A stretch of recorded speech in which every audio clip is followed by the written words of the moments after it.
Good afternoon and welcome, everyone. My name is Mike Cooperberg. I am the Executive Director of the U.S. Global Change Research Program, and I will be the MC for the event today.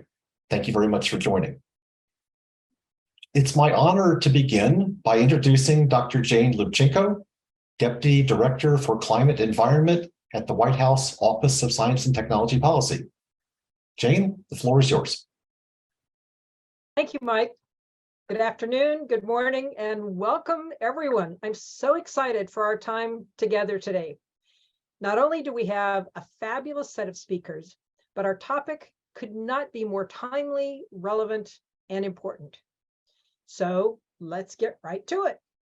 It is my deep pleasure to formally launch the U.S. Global Change Research Program Decadal Strategic Plan. Yay! In doing so, we shine a spotlight on the importance of knowledge, agency and action, and partnerships, three key elements that shape our global change research priorities for this decade. Knowledge, understanding what is happening, why, and what's likely down the road. That was what the U.S. Global Change Research Program was created to do 32 years ago, deliver knowledge. In passing the Global Change Research Act of 1990, Congress directed us to, quote, assist the nation and the world to understand, assess, predict, and respond to human-induced and natural processes of global change, unquote. Now, you'll note that the U.S. Global Change Research Program was directed by Congress to do more than simply produce knowledge. It was also instructed to assist the nation and the world in responding. And this is what I call knowledge for agency and action. Not just knowledge for its own sake, but knowledge for agency and action. Moreover, to deliver this knowledge, Congress created a unique partnership among federal agencies that allowed each to bring its own strength to the collective. The result has been nothing short of amazing and impressive. For over 3 decades, the U.S. Global Change Research Program has improved scientific understanding of global change and made important data and scientific information freely available and accessible to people across the U.S. and around the world. But today, we find ourselves confronted by new challenges with greater complexity, pace, and urgency than previously anticipated. We know now, for example, that the term global change means more than only climate change. And so, like good scientists in this decadal strategic plan, we embrace new knowledge and have updated our working definition of global change knowledge to include other global changes, such as loss of biodiversity and nature. Another example of the pioneering nature of this new decadal strategic plan, we know now the importance of ensuring that knowledge, data, and tools that we produce are actually useful, salient, and relevant to the user. In short, our thinking has evolved to include a greater focus on serving the needs of those taking action at all levels. Our goal is for them to have the data, knowledge, and tools that they need. In short, we aim to deliver knowledge, data, and tools to enable agency and action. These new opportunities, this holistic knowledge, and the urgent needs were identified during the dynamic, invigorating, and participatory process that was used to create the new strategic plan. Clearly, a plan that charts the federal government's course in global change research for the next decade is a big deal, which is why it was done carefully, openly, and with dedication. It was greatly enriched and informed by extensive and helpful input and review from within and outside federal government, including federal agencies, the National Academies of Science, Engineering, and Medicine, and many of you in the public and others. My personal thanks to everyone involved, but especially the U.S. Global Change Research Program leadership team and our federal agencies, really wonderful, dedicated civil servants.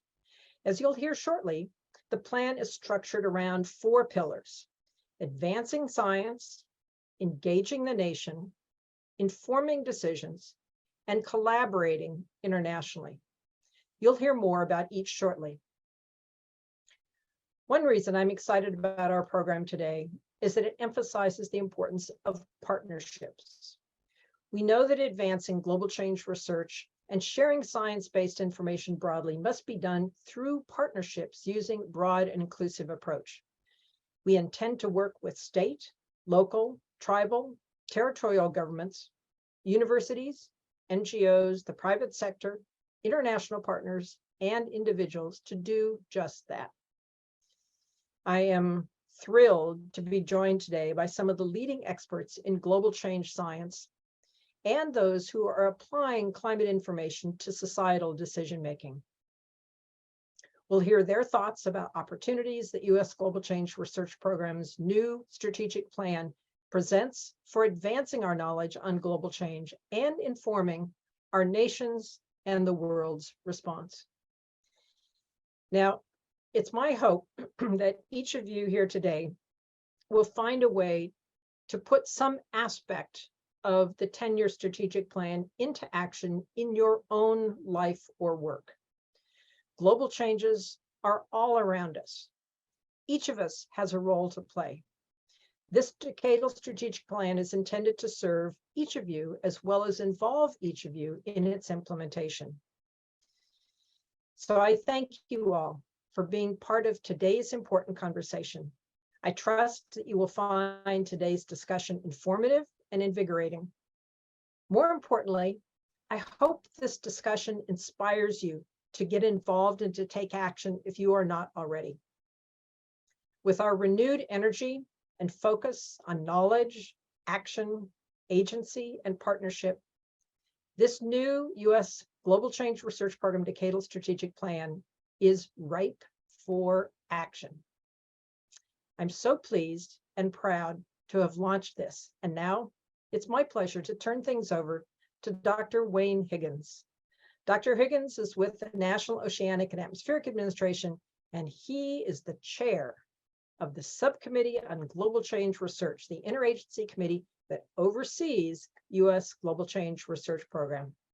Wayne, over to you with my thanks and congratulations on a magnificent plan. The floor is yours. Jane, thank you so much for those wonderful remarks, and of course for your ongoing leadership and support of USGCRP. As chair of the USGCRP Subcommittee on Global Change Research, it's really my honor to represent the subcommittee on this very important day for USGCRP and the nation. The Biden-Harris administration has moved aggressively in addressing the climate and biodiversity crises, and Jane challenged USGCRP to enhance our ambition as we develop this next strategic plan. I believe we've produced a plan that is commensurate with the magnitude of the global challenges we are facing. I'd particularly like to thank Dr. Mike Kuperberg, Executive Director of the USGCRP, and also the interagency team that led the development of the strategic plan and worked to ensure that it reflects the science needed to address the challenges of today and also of the future. You'll be hearing from members of that team shortly. I also want to thank the USGCRP community broadly for articulating through the plan how we will push the frontiers of knowledge to advance science, and especially on societally relevant topics, and also ensure that that knowledge is understandable, accessible, and usable to our stakeholders.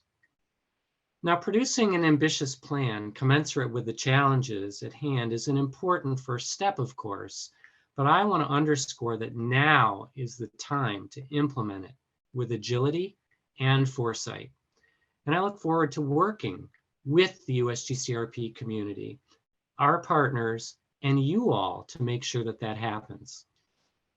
And lastly, and by no means least, I too would like to thank the outstanding thought leaders who are joining us today to talk about how the US GCRP plan can inspire and bolster their work and their contributions to society. So with that, I'd like to now turn it over to Dr. Mike Kuperburg to introduce you to the content of the Decadal Strategic Plan. Mike, over to you.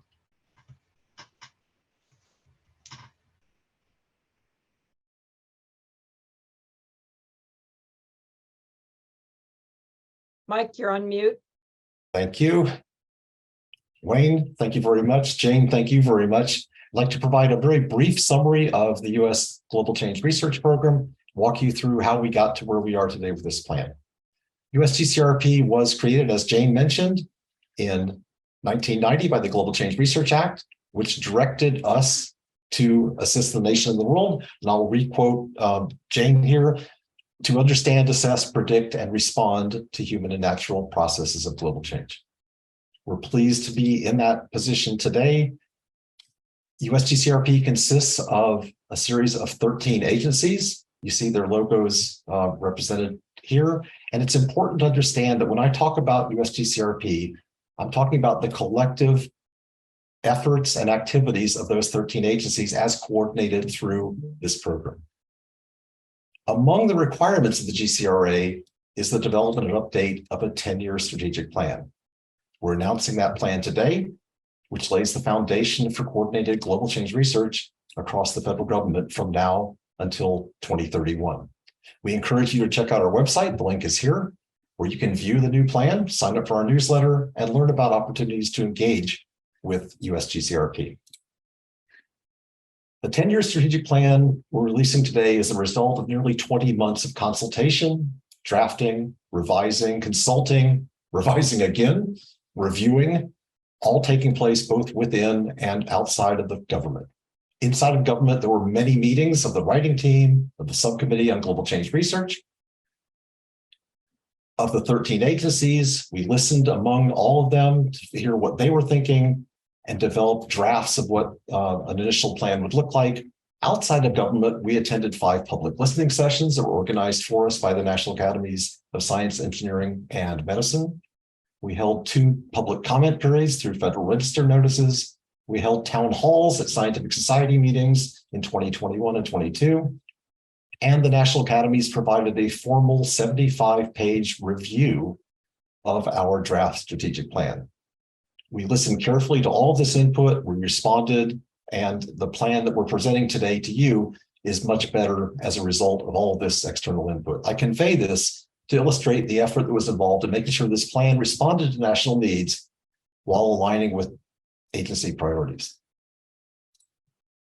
I want to highlight the plan itself, beginning with the mission and vision.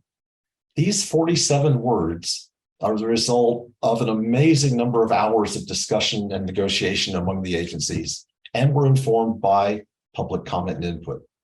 We envision a nation globally engaged and guided by science, meeting the challenges of global change for the benefit of all. We see our mission as empowering the nation and the world to anticipate and respond to urgent risks of climate and global change by creating and providing accessible, usable knowledge. I think that really does capture each of what we're trying to accomplish here in a nutshell. As Jane mentioned, we structured the plan around 4 pillars. These pillars reflect the responsibilities assigned to USGCRP by the Global Change Research Act, while also reflecting what we recognize as the current needs of the nation and the world with regard to global change. In the advanced science pillar, we focus on the interconnected natural and human systems and risk to society from global change. We anticipate to focus on research on extreme events, on tipping points, on the impacts of biodiversity, as well as the impacts of human-driven changes on Earth's land and ocean. An important goal of that research will be to reduce uncertainties in our estimates of future climate change behavior, as well as to improve our ability to quantify the uncertainties we have in Earth system observations and modeling. On the human dimension side, we plan to advance our understanding of the dynamics of coupled human natural systems and how that affects vulnerability and risk. We want to use social science insights and methods to provide information that helps to build resilience and to more effectively deliver global change information. And we want to evaluate the effectiveness, social context, and consequences of actions to manage climate and global change research. In the Engage the Nation pillar, we seek to enhance the nation's ability to understand and respond to global change.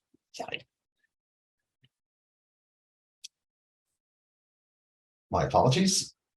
Let me just finish this up orally. In our Engaging the Nation pillar, our goal is to make sure that we know what the nation needs and that we're providing that. You're going to hear from our speakers coming up next. We want to work to expand our engagement with organizations that develop and use global change information. And we want to engage with and learn from communities that face higher risks from global change research. We want to develop a more inclusive scientific workforce, and we want to enhance user participation in the research design process. The Informed Decisions pillar seeks to provide accessible, usable information that informs decisions on mitigation, adaptation, and resilience. We expect to do this by assessing the science to support decision-making, by enhancing user engagement in the process, by elevating indigenous knowledge in the global change research enterprise, and by measuring the effectiveness of assessments and decision support efforts. In the Collaborating Internationally pillar, we plan to support the expansion of global change capacity to respond to change through international cooperation and collaboration. You'll hear about that today. We'll work to continue participating in developing international scientific consensus on global change. We'll work to enhance international science collaboration in this area. We'll share practices that improve the capacity to understand, assess, and respond to global change risks.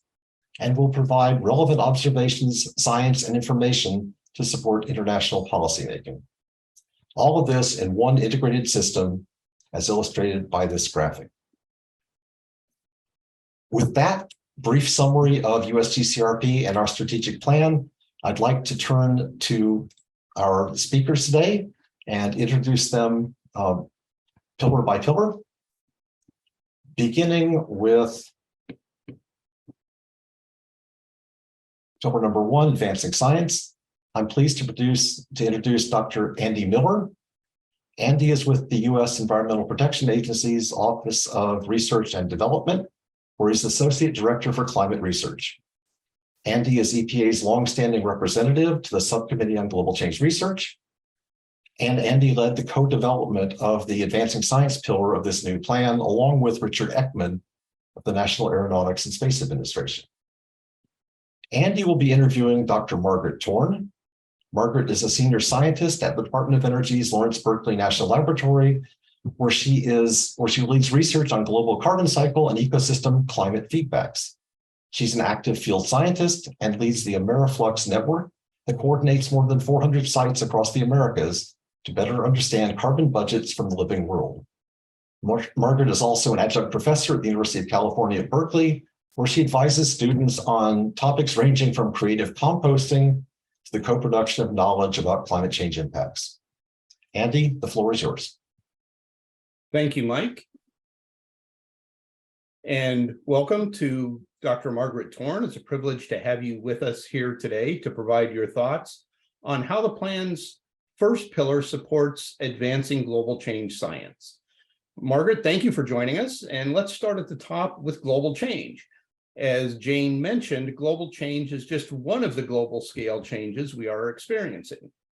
What global changes, biodiversity loss, changes in the ocean and land surface, or others, do you see as particularly important priorities for the program? Thank you. It's great to be here, part of this event today. I just want to start by saying I'm excited about this decadal vision for advancing science, because these new priorities will move us to the next stage of global change research. They extend beyond how is climate changing and why, to who and what is at risk from global change and how do we reduce those risks. And it does this by elevating the priority of global change as a whole, not just climate, and by looking at human natural systems together and integrating the study of the human element throughout.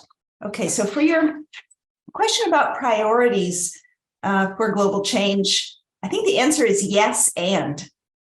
Because in addition to climate, there are multiple environmental changes we need to pay attention to, ranging from loss of biodiversity to the flux of reactive nitrogen into water supplies in the atmosphere. And we need to examine these changes together simultaneously because they interact. For example, overlogging increases flood risks and reduces biodiversity. And when we lose biodiversity, ecosystems become less resilient to climate extremes. And at the same time that our natural systems are experiencing many stresses, we're also counting on these systems more than ever, not only to provide food and water, but also to help us protect the climate by sequestering carbon and providing a source of sustainable energy. And I think meeting these multiple and increasing demands involves trade-offs that are understudied. And we can't assume there are win-win solutions in all cases, but to achieve co-benefits, we need research.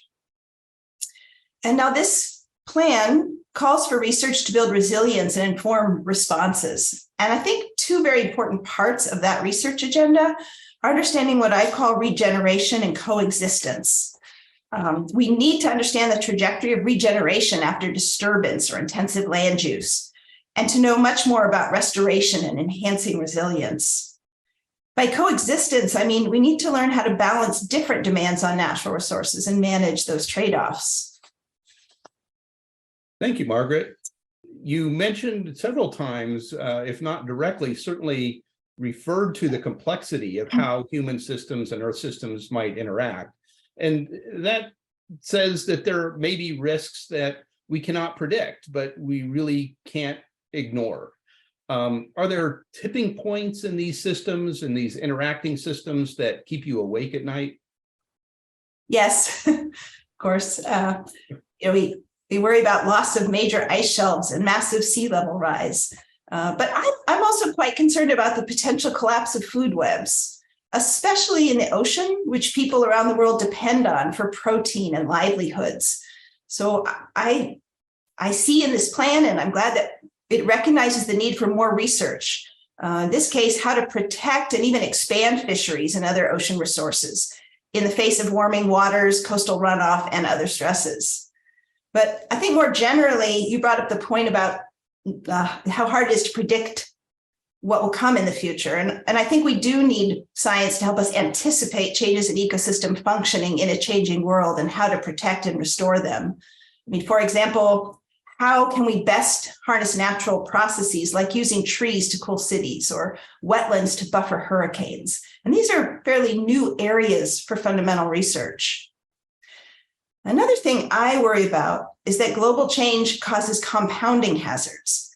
The same place may see multiple different extreme events, like higher amplitude of floods, but also of drought.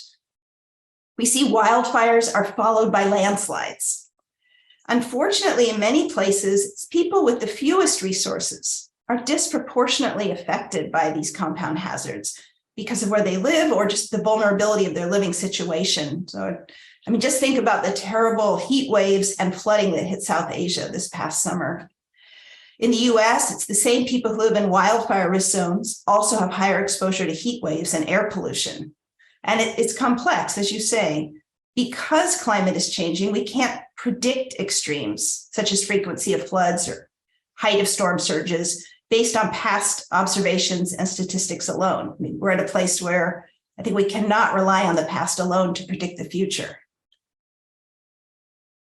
Yes, that's right, Margaret. And to do that, we rely on models, and models can help us understand what might happen in the future, depending upon how we act today. What do you see as opportunities for the future of modeling these different aspects of global change? Yeah, thanks. That's a good question. I think the first priority for making better predictions is actually improving our fundamental understanding of the systems we are modeling. Currently, the way that terrestrial and aquatic ecosystems are modeled is still quite crude. So we still need basic research on processes like how plants and microbes compete for nitrogen. Or an urgent question right now is how to predict the permanence of sequestered carbon. And answering that question requires basic research on soil biogeochemistry and the vulnerability of forests, for example, to drought and pest outbreaks. A second priority I wanted to highlight is we need to make sure we're producing modeling outcomes that matter to people. For example, just to model the compounding hazards we were just talking about requires higher spatial resolution, more detailed physics, better representation of how the atmosphere interacts with land and ocean. And there's ongoing progress in computation and data sciences and numerical methods that are going to help here. But I still think that predicting extremes and disturbance are really the frontier of climate modeling. And we need to include the coupled human natural system to assess vulnerability and inform adaptation. So to do that modeling well, we need to work in collaboration with the people who are most affected by these extreme events.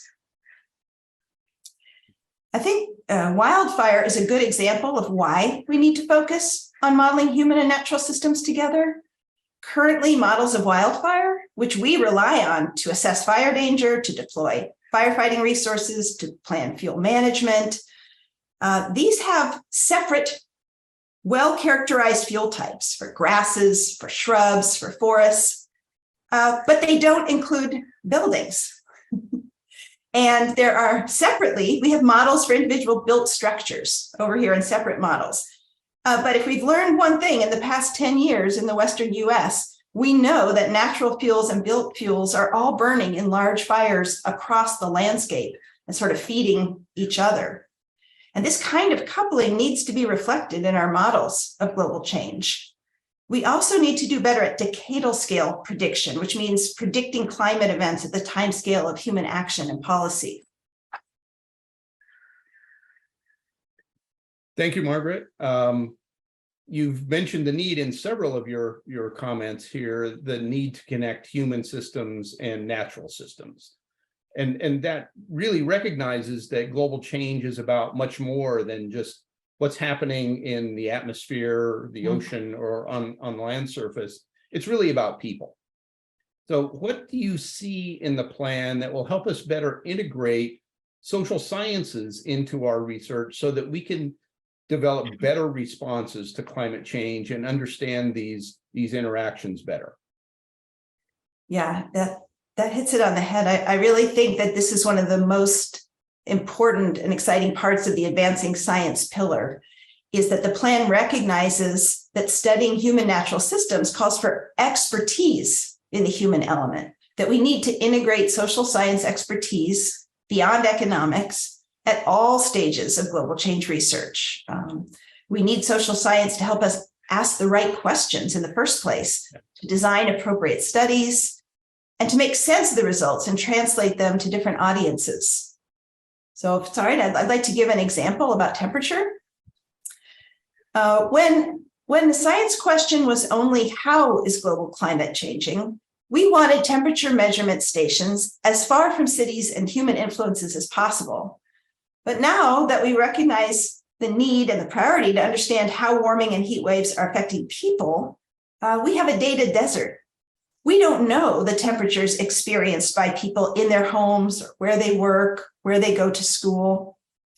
And to fix this, social scientists are essential to understand where people spend time, to translate new observations to vulnerabilities and risk, to identify possible solutions. I think we also need social science methods to help stakeholders define scenarios, model inputs, and actionable products. And for here, I'd like to give an example about precipitation. Climate models typically output and evaluate precipitation as temporal averages, like 24-hour averages. Unfortunately, average precipitation doesn't tell people enough about how to manage their reservoirs or build adaptive infrastructure. So when a recent project brought climate scientists, social scientists, and stakeholders together, stakeholders were people like water district managers, city managers together, they were able to define modeling outputs for peak flows and long-term statistics that were actionable data for managing floods, water supply, and drought. And I think what's critical and pretty neat is that no one of these groups could have come up with this information themselves. Yes, very good insights, Margaret. And I appreciate, we all appreciate these very insightful comments.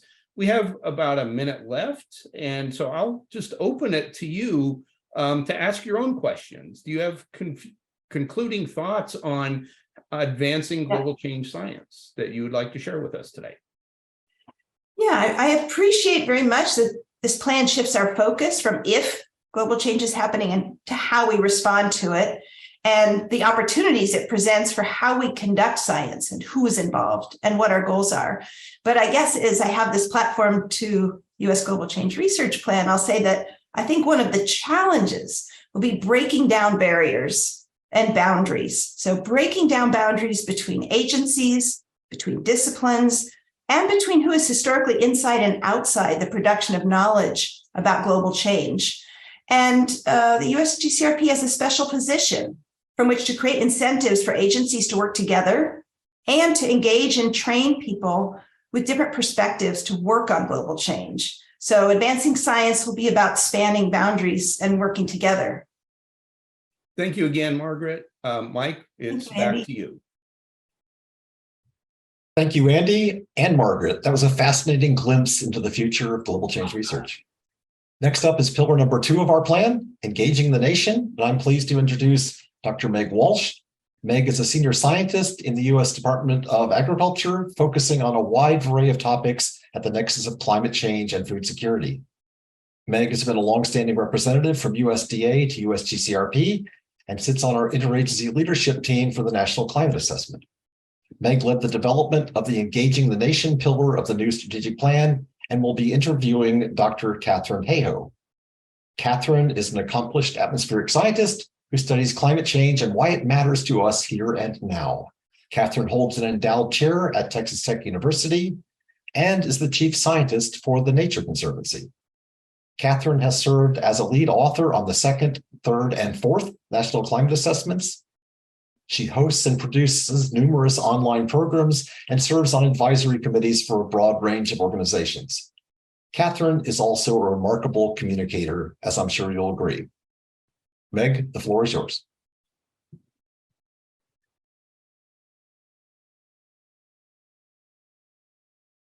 And muted. It's the surge of our time. You'd think after 2.5 years I'd have gotten the hang of it. I apologize, but thank you, Mike, and thank you, Dr. Hayhoe, for joining us today. We are so pleased to have you here to share your thoughts on scientific engagement. Engagement is a core function of the U.S. Global Change Research Program. With this decadal strategic plan, we seek to expand participation in the scientific process to better meet the needs of our users, particularly those most affected by global change, and to increase our capacity for meaningful engagement between scientists, communities, and decision makers. Which of course brings us to you, Dr. Hayhoe. You're a highly accomplished climate scientist who spends a lot of your time on applied science, working with stakeholders at a granular community level. As Mike mentioned, you also give a great deal of your time to the program's National Climate Assessment products. From the 2nd all the way through to now, to the 5th NCA that's underway. So tell us, given all of your work in applied science, why do you choose to devote so much time, so much of your valuable time to the National Climate Assessments? Thank you, Meg. And I should emphasize too, not just mine, but hundreds of scientists devote their time to these assessments, not only writing them, but also reviewing them. They are one of the most thoroughly peer-reviewed documents in the world. And as such, they represent a very authoritative perspective, and this is very important, not only on the physical science, but on how it affects us. And that is why I have spent so much of my time over the last decade and more on the National Climate Assessment, because I know that despite the loud objections that we hear every day on social media to physics that's been well established since the 1850s, despite those objections, they only come from a tiny fraction of the population. Only 8% of people in the US are dismissive. 80% of people, according to a Pew poll that just came out this month, 80% of people are worried, but less than half think that climate change will affect them. So the biggest problem we have is not lack of scientific information about ice sheets and sea level rise. It's connecting our head to our heart, understanding what's happening where I live and how it affects the places I love, the things I love, and the people I love. And that's exactly what the National Climate Assessment does. It explains for every region of the US, for every sector of the US, exactly what is already happening and what will happen depending on the choices we make. And that is what we need to connect, again, our heads to our hearts, to close the psychological distance gap, and to help people, everybody, understand that whoever you are, wherever you live, you are the perfect person to care about climate risks and to support climate action. Thank you so much. Let's dig into that just a little bit. What do you think prevents people from understanding why climate change matters to them, and what should the program do, continue to do, or take advantage of to raise awareness? So often, I think the risks are couched in terms that are relevant to those of us who study them, but they are not necessarily as directly relevant to those who are affected. So something that I know that the National Climate Assessment process has already been doing and is going to continue to do under this new plan is to really enhance user participation in the research design process. Sometimes it's as simple as literally the words we use. That means something completely different to scientists than they do to somebody working in the field. Sometimes it's actually studying the risks that matter to city planners, or to infrastructure engineers, or to public health officials. So making that connectivity with the communities who are most affected is the way that we can close that gap and ensure that this process continues to be even more relevant in the future than it has been in the past. Thank you. So let's talk about this process of designing the science and doing the science that matters. How can the program enhance user participation in co-production and in the research design process to provide information that decision makers actually want and need at all scales, from the national through the regional and local and hyper-local even? Mm-hmm. Well, this is a topic that is very near and dear to my own heart, because I have spent so much of my time working with cities, with land managers, with companies, with farmers, with engineers, with people who live and work in the field, so to speak, who need the information on climate risks. Because, as others have alluded to, climate is changing faster now than any time in the history of human civilization on this planet. And that's why this matters. Because all of our planning processes, whether it's our design codes for our buildings or our infrastructure, whether it's how we allocate the water on the Colorado River or where we grow our crops, it's all based on past conditions on a planet that no longer exists. So we have to enhance user participation, not only in disseminating and putting the results of the National Climate Assessment process into practice, but even at the very beginning. What are the questions that we should be asking?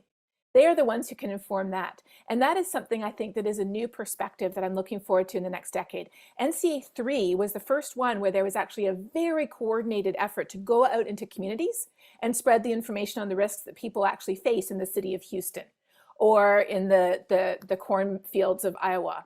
But we need to bring that into the beginning of the process too, to make sure that we're actually providing the information that people need. And that's the way I've worked for many years with cities. My first approach is to go in and say, tell me.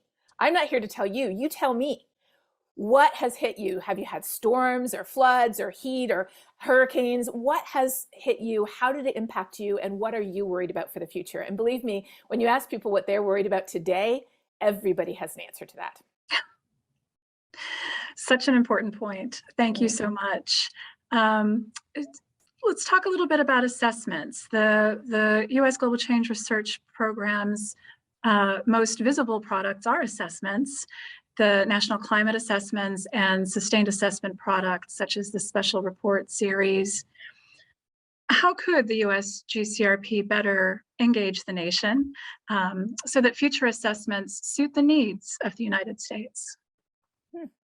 Well, this is another question that is one that I have thought about a lot, because the National Climate Assessment process is very rigorous. As I mentioned, it is incredibly thoroughly reviewed by National Academy Committee, by the public, by every federal agency who's involved. And that means it takes a long time. And because climate is changing so fast, And because our scientific understanding of how this unprecedented experiment that we're conducting with the only home we have is advancing leaps and bounds, there's often critical new science that emerges well before the next national climate assessment is due. There's also trends that are happening in the data that we need to know year by year. I don't want a figure that ends in 2017. I want a figure that ends in 2022 in January of 2023. So I think that there is plenty of room to continue to conduct that rigorous assessment process that results in an authoritative document. But because we live online these days, we don't live in print. We need an update cycle that updates where we're at today, this year, and also provides regular updates on key emerging scientific issues. So then rather than depending on one scientific paper or on what you pick up off Twitter, we need national climate assessment updates on key emerging topics as well. And I think it's possible to do that today, while again maintaining the rigor and the authenticity and the authoritative nature of this report and this process. Such important challenges. Thank you. I'd like to ask now about who it is that's at the table, and do we have the right people, and about the scientific pipeline. So what advice would you give to bolster subsequent generations of climate scientists to build a more inclusive scientific workforce? Well, I'm so glad you asked that question, because we know that our scientific workforce is not yet inclusive. It's estimated that we won't even reach gender parity in the geosciences until the middle of this century. And when you look at those who are most affected by climate change, frontline communities, those are typically communities of color. And they are drastically underrepresented in the science that studies how they're most being affected. And so I believe that we have to invest not at the level of, okay, who's available to lead a national climate assessment report, but invest much earlier. And this is something that we do, for example, with our Department of Interior Climate Science Adaptation Centers, is engage students from underrepresented minorities, provide research opportunities, entrain students and entrain people from those communities into studying what is happening in the places where we live. Because the science is very clear, the social science, I should say, that the greater diversity of voices we have at the table, the more robust solutions and the more inclusive perspectives we bring. And today, facing the urgent need to build resilience to changing climate, we need every voice and every perspective at the table. So I'm so glad you asked that question. I'm so glad that that's something that is at the forefront of our minds in this new plan. It absolutely is, and we're so grateful for your input and your thoughts and your insights around all of these important issues on engagement. We're coming to the close of our time. We only have about a minute left. Are there any other thoughts you'd like to share with us?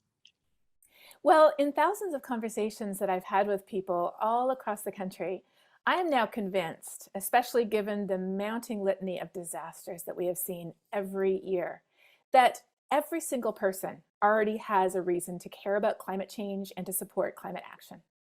And so what is our job? Our job is to help them connect the dots between what they already care about and how climate change is affecting it. And that's really what this process is about. It brings the solid science to each of us to help connect those dots, to show everyone why, whoever they are, wherever they live, they are already the perfect person to care and the perfect person to engage in helping make their communities more resilient. Dr. Hayhoe, thank you so very much. And now I'm going to turn it back to Dr. Kupperberg,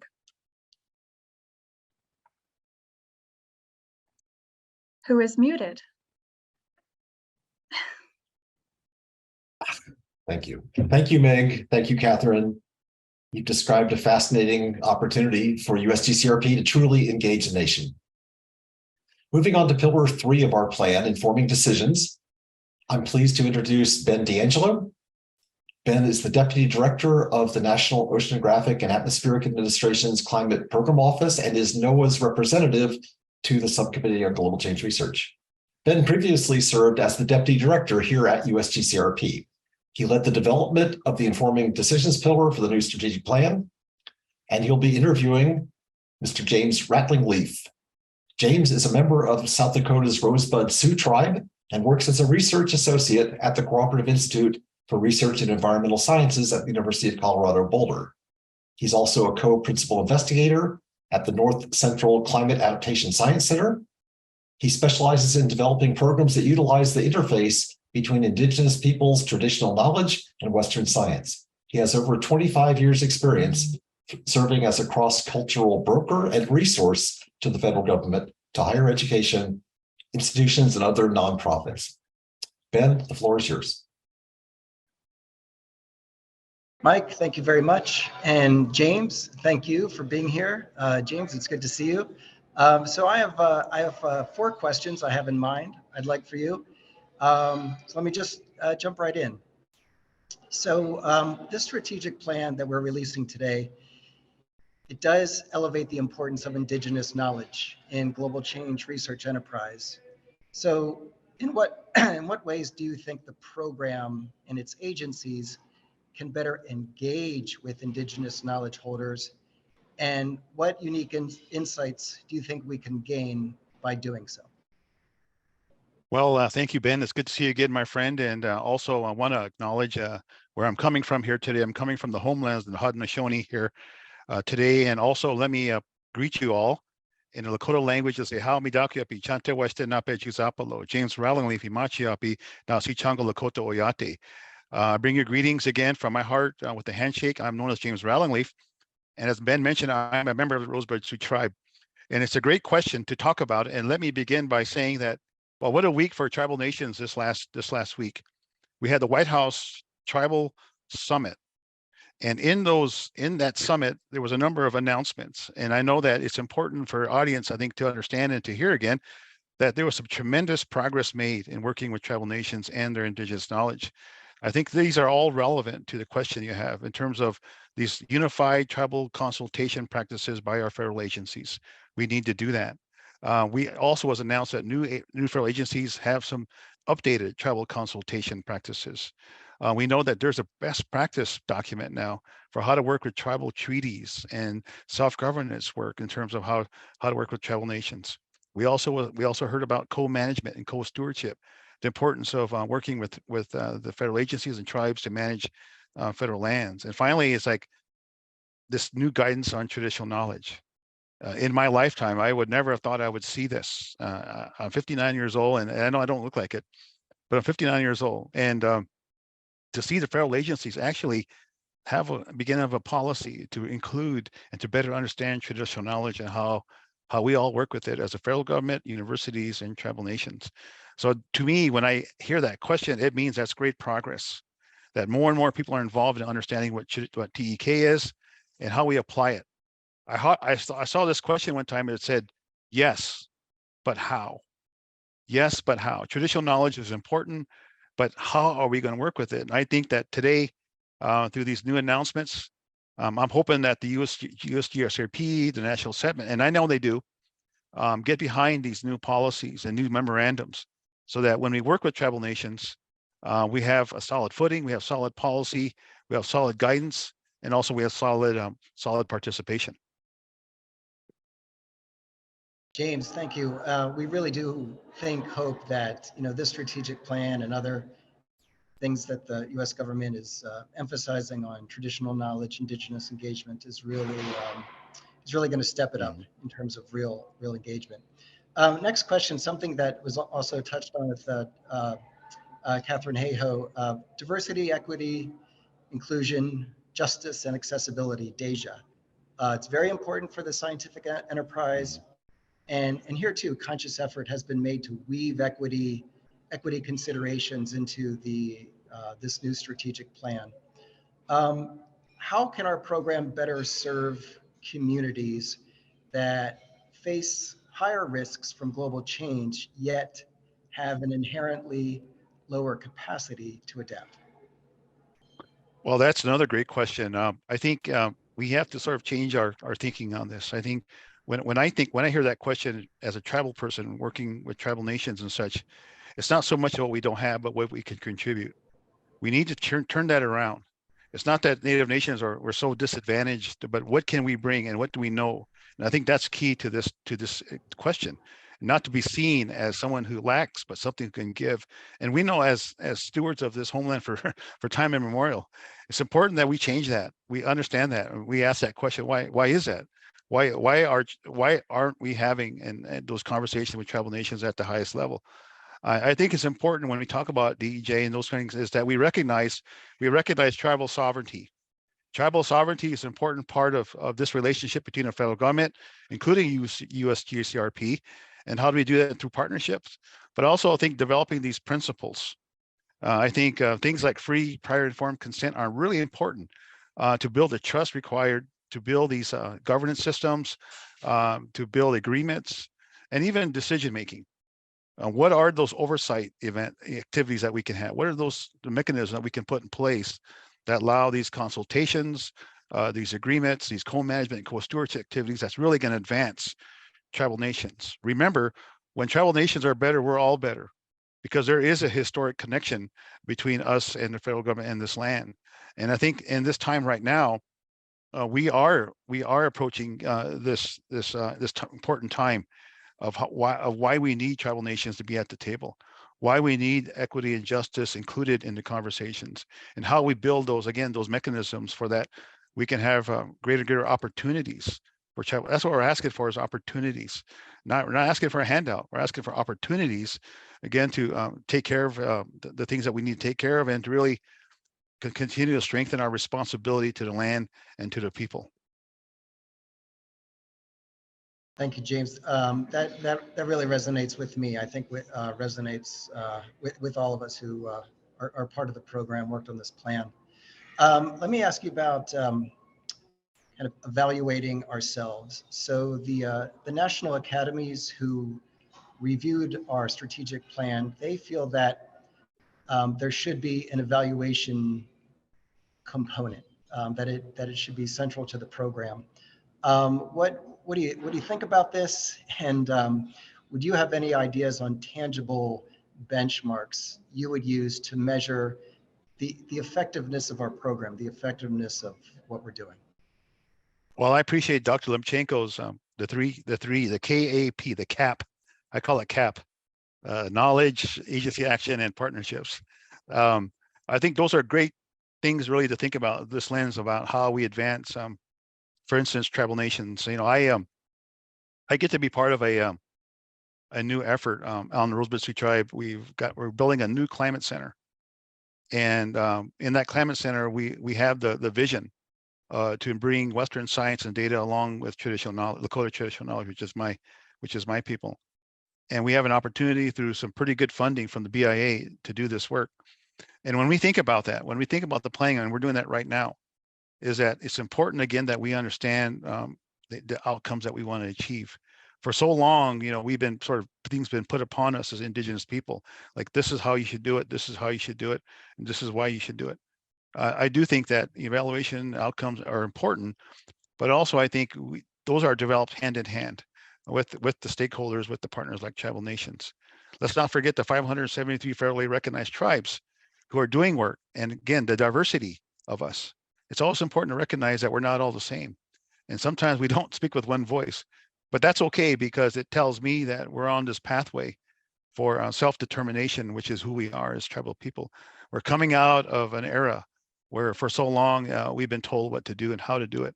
And I'm telling you today, through our new institution like tribal college and universities, where our students are really becoming to a point where they're understanding who they are as tribal people, but also they're understanding why they do what they do. And so those are important. Indigenous metrics in terms of how we achieved our goals, how we do that work, but also to the impact. Remember, again, when we do these things in our own way, I believe right things happen. And so it's important, I guess, in this way that USGRCP continues to create a space within its programming, within its reporting, and with its charge going forward, that Indigenous voices are at the table, that there's real dedicated priorities in our voices, in our knowledge, and in our partnerships, so that when we do those things, there's a real possibility of doing things that meet our needs. So evaluation is important. We need to understand where we've been. We all need to understand where we're going. Thank you, James. That's very helpful and very helpful from your perspective. Last prepared question, anyway. The program seeks to sustain and improve existing online tools that are open to the public, and to build new ones that allow decision makers find and customize relevant data and information, and at low cost for specific users. Federal data is free. What information would you want at your fingertips, say, to inform policymaking? Well, that's another great question, and I think I'll answer it this way. I think if you talk to your tribal decision makers, I have.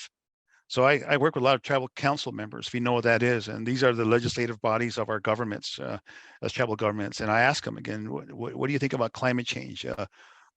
What are we doing as a tribe about climate change, in particular things like water availability, and water rights, and things that are important to tribes? And so they give me an answer, but I really do think that it begins with a lack of good data about our populations. And I think because of that, it hinders our development activities, but also highlights a space for sovereign action. I do think in the coming years, tribes will continue to advocate for better national data, and at the same time increasingly implement our own, what they call quote unquote data agendas, by gathering high quality, culturally relevant, let's not forget the term culturally relevant, information about ourselves. And because we're a small group in America, sometimes we struggle for visibility, we struggle for priority, but it's my hope that this administration will continue to understand that we also need our own data agendas at the local level. So with that data, it becomes more meaningful, and tribal policymakers can make informed decisions about policies and programs for the right task at hand.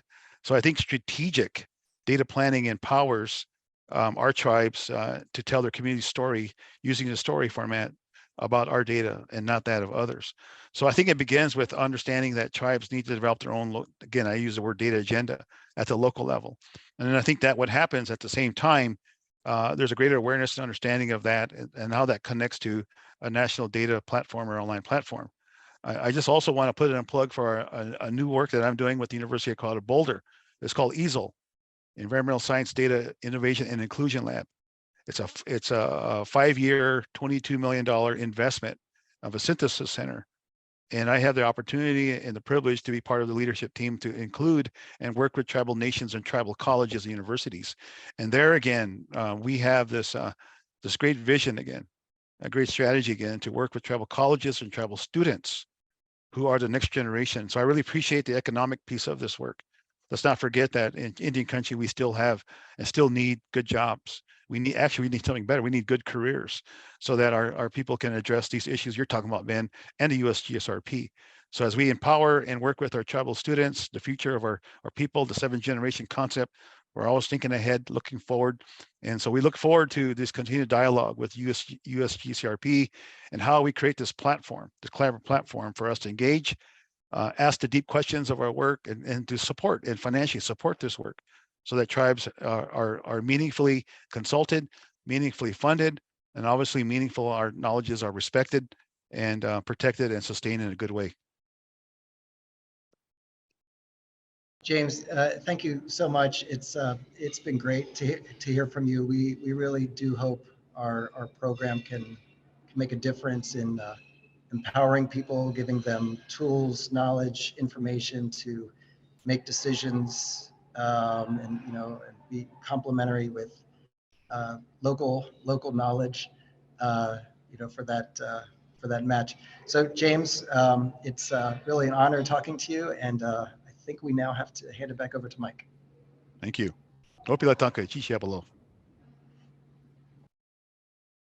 Thank you, Ben.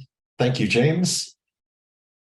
Informing decisions is really where the rubber hits the road, translating knowledge into actionable information. We appreciate your insights, and we look forward to implementing those ideas.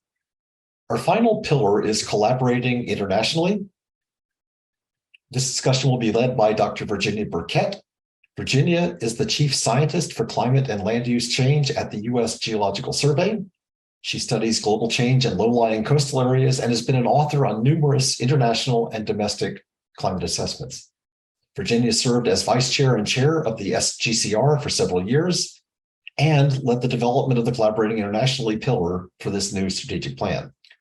Virginia will be interviewing Dr. Marcos Regis da Silva and Dr. Ana Stewart Ibarra, both of whom are from the Inter-American Institute for Global Change Research, or IAI, which is headquartered in Montevideo, Uruguay. Marcos is the executive director of IAI, where he guides the Institute's efforts to provide strategic advice to high-level policymakers on issues related to global change and socioeconomic impacts. He works to link IAI's sustainable agenda with its global governance environmental frameworks, especially those of the Sustainable Development Goals. Ana is the scientific director at IAI. She supports the development and dissemination of global environmental change science to inform decision-making across the Americas. Ana is an expert on climate and health in Latin America and the Caribbean. Virginia, the floor is yours. Hey, thank you, Mike. The U.S. Global Change Research Act of 1990, that's been mentioned several times, explicitly calls for a strong international science role of the USGCRP. The act focuses on assessments, scientific collaboration, and capacity exchange to support international policymaking. Partnerships, as Dr. Lubchenco pointed out at the very beginning, partnerships with other global change research institutions are an essential element of all four flagships, we call them, of the international component of the USGCRP's work. And it's a pleasure to interview two of the program's long-term partners to discuss this pillar in the strategic plan. Dr. Stewart, my first question to you. The USGCRP has a long history of supporting and engaging in international assessment activities, such as the IPCC reports, and even this week, the Convention on Biodiversity, the UN Convention, this international platform on biodiversity and ecosystem services. What in your view is the value of these scientific assessments? Why are they important? Hi, Virginia. Thanks. That's a fantastic question, and greetings here from the southern part of this hemisphere in Uruguay. Well, I think one of the clear outcomes and values to society was seen just recently at Egypt at COP27 during the UNFCCC negotiations, where countries from around the world came together to discuss the current state of the climate crisis and necessary swift action that needs to happen to address the issues that we're facing as humanity. And so science played a big role here in the IPCC. The Intergovernmental Panel on Climate Change just this year issued their sixth assessment report called AR6. And so information from that assessment report, which brought together hundreds of scientists from around the world in years of work, really came to the fore in these discussions and negotiations. And one of the key outcomes at Egypt was the establishment of a fund for losses and damages experienced by the countries that are most affected by the impacts of climate change, primarily countries in the global south that we know, thanks to science, also have contributed very little to the total global greenhouse gas emissions, and yet are bearing the greatest burden of the impacts of climate change. And the IPCC assessment report provides clear evidence of these impacts today and also projected future impacts of climate change. And although this is a tremendous step forward, there are areas to improve. Certainly the assessment reports, much more needs to be done to increase the diversity of scientists participating in these assessment reports. A number of publications in prestigious journals like Nature and Science have noted the gap in gender and also the gap in regional representation in the IPCC. We also need to consider including non-scientific literature in the IPCC assessment reports, since much of the world does not speak or necessarily write in English. And so by excluding that literature, we are excluding a huge body of knowledge. And along the same lines, there's a need to produce multilingual documents. The IPCC reports, for example, I had the great honor and privilege of supporting the IPCC chapter for Central and South America from the Working Group 2 on Adaptation. This is a document that has a tremendous wealth of knowledge, and yet these several hundred pages are only in English today. How can we bring this knowledge to the governments of Latin America and Central America and South America that need this information to make decisions. And not only translating the language, but translating it into a language that is accessible for an audience beyond the scientific technical audience. Lastly, I'll mention the gap in social sciences, and the IPCC reports note this. And so there's work to improve, space to improve in these global collaborations, the scientific assessments, such as the IPCC, that can be done to improve the role and representation of social sciences. Because without having information, for example, on the underlying social and structural causes of vulnerability, without that information, how can we design policies and actions to really push the change that we want to see in society? And the IPCC, I think, makes that very clear in their most recent AR6 report. Thanks, Virginia. Okay, thank you, Anna. And Dr. Regis da Silva, international cooperation is, and the full exchange of open exchange, free and open exchange of data, global change research information specifically, are hallmarks of your organization, the IAI. The USGCRP shares these values. And in fact, this is actually a mandate of the U.S. Global Change Research Act of 1990. What practices would strengthen international collaborations and foster this co-development of science-based solutions to global change risk?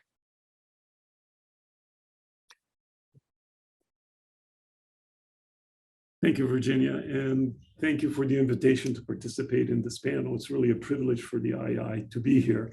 And speaking as Southern Americans, of course, perhaps a different view down from the South. You're right. The II is based on the open exchange of information. It's written in the agreement, and the agreement is visionary for a number of reasons, particularly because of its focus on transdisciplinary research. Now, one of the reasons I was so impressed with this strategic plan is the very strong link between transdisciplinarity or transdisciplinary approaches to science, buttressed by open science and open data, and international collaboration. It's absolutely clear in the fourth pillar. It's written in stone. And I couldn't agree more, because global change as well, you don't need a PhD, it's global. And of course, you could do whatever you want at the national level, but unless you speak out, unless you reach out to your partners to do this, well, then you're not really going to resolve the structural problems that need to be challenged, that need an answer to. And I would also say that in open science, that is particularly important, because then you have active citizen participation, you have a participatory design approach.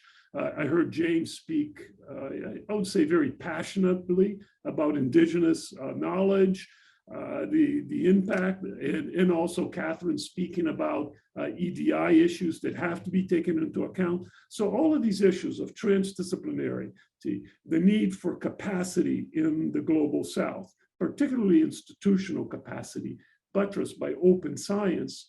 When I found that in the strategic plan, I was overjoyed. And I was overjoyed because a number of possibilities really come to the fore.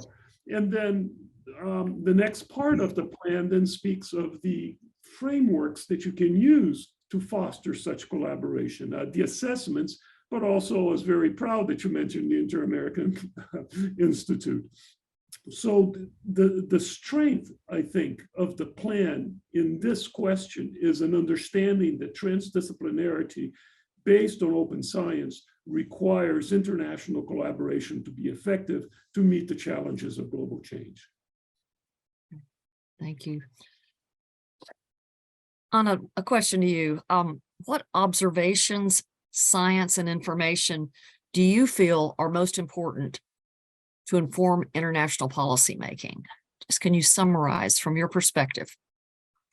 Yeah, thank you, Virginia. And just say there's no one size fits all. And certainly we need scientific work that goes from the very local micro community scale, as some of our colleagues already spoke about, to Earth observations. But I'll say from the IAI's perspective, what has been highly effective has been supporting multinational networks working together to address transboundary issues. This has been part of the core of the IAI's mission for the last 30 years. So supporting teams to look at issues across the region, like cities and air pollution, and how together we can create networks of observations to support then decision-making. Or ongoing efforts right now from our science funding team to look at regional issues of migration and mobility and links to global environmental change. And so these multinational partnerships allow for an exchange of knowledge, co-learning, building communities of practice, and really weaving together, I think, the strengths of different countries in the region so that we can better tackle these challenges that transcend the boundaries of any one nation. Yeah, these multilateral partnerships, and IAI has been has had a strong influence on the Global Change Research Program in our particular region. Final question to you, Marcus. Dr. Hayhoe and Mr. Radlingly both commented about the focus of the plan on enhancing equality, diversity, and inclusion in global change science. Do you have anything you'd like to add to that? I would say that USGCRP is the focal point to the IAI. And in fact, you're my directors sitting around the table. Okay. And very recently at the last conference of the parties of the IAI, the parties adopted a very forward-thinking policy on EDI. And the US was one of the strong supporters of it. And in fact, there's now a committee established among the countries of the Americas to discuss how we can push the issue forward and how EDI can become more inclusive in every global change research project that is taken at a regional level. And again, the US has quite a few members in the committee and has devoted quite a bit of work to, how can I say, to forward think a more effective implementation of it. The second thing that impressed me about the strategy was the inclusion of EDI and traditional knowledge throughout the strategy. And it's a strong focus, because many times in my experience, that we'll read a strategy and there'll be a mention of traditional knowledge, there will be a mention of EDI, but it's almost in passing. It's checking off the box. And you see the full integration, the understanding for the need for things to be truly participatory and inclusive to be effective. Now, the one thing that we should keep in mind is that transdisciplinary research that, again, opens the door for EDI in a much broader way is difficult. It is difficult to implement a true transdisciplinary research. But when all the pieces are there, when all the criteria are taken into account, when there's true equitable participation from all countries involved, all communities down to the local level, it's almost like honey to a bear. It works effectively. The benefits far outweigh the resources that are invested. And I think that is why the EDI and the TK, as mentioned, as we through the policy, through the Cato policy, should be applauded. It's very well taken into account, and it's an integral part of each of the pillars. Thank you. Yeah, and this is the first time we've had an actual focus on international collaboration too, at the level of being one of the 4 pillars of the plan. I really appreciate both of your comments. Is there anything you'd like to add in closing? Perhaps that EDI is not just at the individual level, but also at the national level. And the fact that the plan also speaks of institutional capacities and working in partnerships, because the Americas is a heterogeneous section. I don't like using the word developing countries. Let's say middle income and low income countries. There's only one low income country in the Americas, and that's Haiti. Most of the countries in the Americas are middle income, and they have very good scientific capacity. What could help would be the institutional capacity, the experience, the coordination experience the USGCRP has, which is an incredibly difficult and complex task, to share that with the rest of the countries. And the way that it's doing it is through an initiative called the Latin American Caribbean Initiative to assist countries to write better regional assessments throughout Latin America. And one of the interesting things of this initiative is the emphasis on South-South collaboration, but also triangular collaboration between the South and Canada and the United States. And I think this is precisely the type of cooperation, the type of efforts at more equity that are required and that it's being undertaken. Thank you. Couldn't agree more. All right, with Mike, we'll turn it back to you and sure appreciate it, Marcos and Anna. Thank you very much. Virginia, Marcos, Anna, thank you so much. We are really proud of our international program and pleased to share it with our international partners like IAI. I want to thank all of our speakers today for generously sharing their time and their visions for the future of global change research. We're proud to release this new plan. We're committed to using it to guide our coordination of global change research across the federal government for the next 10 years. We hope that all of you will follow the progress of USGCRP and its agency partners over the next decade as we assist the nation and the world to assess, understand, predict, and respond to global change. I want to thank all of you for tuning in to this discussion, and I want to thank you for spending your time with us. Hope you enjoy the rest of your day. Thanks.